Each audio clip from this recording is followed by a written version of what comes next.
Hello, it's Barry, and today I'm going to share some interesting facts with you about Mandarin Chinese. Let's get started. First, did you know that Mandarin is often a Chinese person's second language? I didn't know that. How about you? Second, many English speakers can achieve a better Mandarin accent than some native Chinese people. I'm not kidding. So, there's a very good chance that you will become one of those people. Trust me, you can. In this short lesson, we'll talk about why these two things are true and give you a few other thoughts to consider. Let me ask you, did you know that Mandarin was not always the official language of China? It wasn't until the early 20th century that Mandarin became its official language. The Mandarin we know today was based largely on the Beijing dialect, probably because for much of China's history, Beijing has been its capital. So, what was life like before then? Well, China was and remains home to a multitude of languages and dialects. The difference between a language and a dialect is not always clear, but in this context, a dialect is a spoken variation of a language that is specific to a certain region. Not only are there myriads of languages and dialects in China, there are a slew of regional accents. Here, a regional accent is a distinctive way in which a person pronounces their words. This can include variations in emphasis, stress, pitch, and more.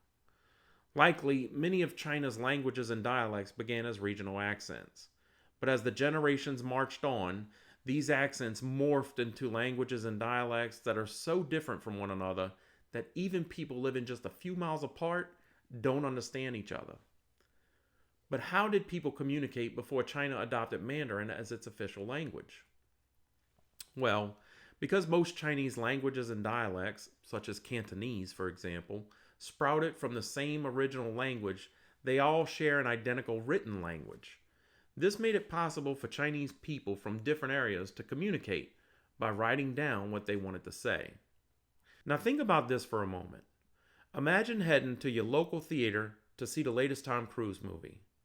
Would you expect to see English subtitles on screen for a movie starring an English actor in an English production? Also, would it be odd to hear someone else's voice rather than Tom's when he speaks? This actually happens in China. Some Chinese theaters display Chinese subtitles on Chinese productions starring Chinese actors. Also, just because a particular actor has a leading role, that doesn't necessarily mean that you'll hear his actual voice. Chinese actors' voices are often dubbed over. As American moviegoers, this may seem very odd. After all, if we pay to see Tom Cruise, we expect to hear him, and we only count on seeing subtitles when we view a foreign film.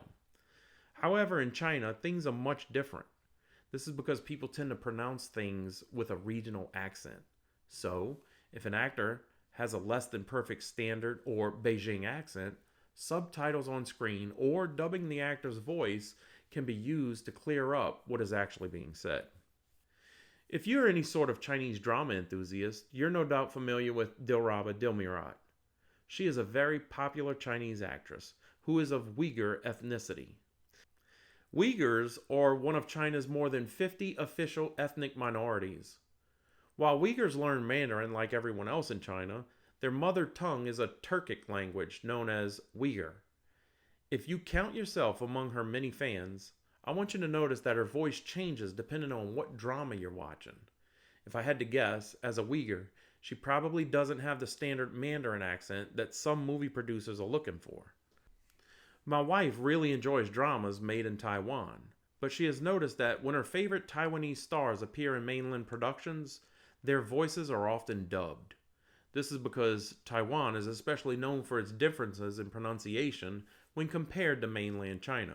Have you noticed your favorite Chinese stars' voices changing from role to role? Or have you seen Chinese subtitles automatically appearing on screen? If you have, now you understand why. To try and remedy this language divide, China requires children to learn Mandarin in school, and teachers must speak it in the classroom. This has seen good results, as most Chinese people under 60 can speak Mandarin. However, just because an educated person speaks Mandarin well, they may still cling to their regional accent. Think about this for a moment. Have you ever tried to pronounce Chinese words as if they were English? Most people do, especially when they are first exposed to Pinyin. After all, Pinyin looks a lot like English. Also, if you live in the US, you know that a Southern English accent sounds much different than a Northern one. So, just as our mother tongue and regional accent can influence the way we take on Mandarin, Chinese people face this same issue. As I said earlier, Mandarin is for most Chinese people a second language. Take, for example, my wife's friend Stephanie, who lives in Guangzhou. She speaks Mandarin fluently, but her mother tongue is Cantonese. Also, approximately 70% of Taiwanese people speak Hokkien, which is considered a native language there. But just like the kids in mainland China, Taiwanese children are required to learn Mandarin, while many learn Hokkien at home. You may be asking yourself, why is knowing all of this so important? Well, for one thing, you'll not go crazy during listening practice. You now understand why Chinese people can sound so very different from one another. You may also not be so hard on yourself when you believe your pronunciation is less than perfect. You also have insight to choose the best teacher, tutor, or person to mimic based on the accent you desire. If you plan to attend college in Beijing, you'll want a Beijing accent. But if you're planning to backpack across Taiwan, you'll want to sound Taiwanese. The choice is yours, and you are now in a position to get your choice right. My wife, who is a bit of a perfectionist, obsessed for weeks over the correct way to say Dwebuchi. Her teacher was from Beijing, but she watched many Taiwanese dramas and the pronunciation was so very different. My wife convinced herself that it was her inability to learn a difficult language rather than what she was actually experiencing. Confusion with regional accents. She had a major boost in confidence, though, when she realized that it was not her. Why don't we take a closer look at this regional phenomenon? You may have noticed that some people from the south of China have difficulty pronouncing the letter N, so they replace it with the letter L. Thus, the familiar ni hao becomes li hao. In other areas of China, some people are unable to pronounce the sh sound, so they use a simple s sound instead. The letter F is also a problem for some.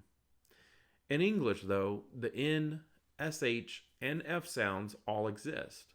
And this is just one of the reasons why an English person can often speak standard Mandarin better than a Chinese native.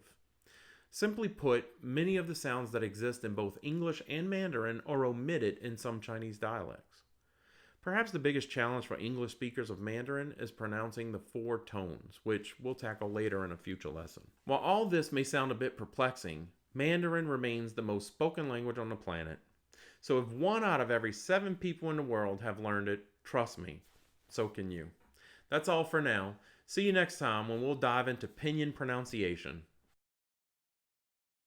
While all of this may sound a bit perplexing, Mandarin remains...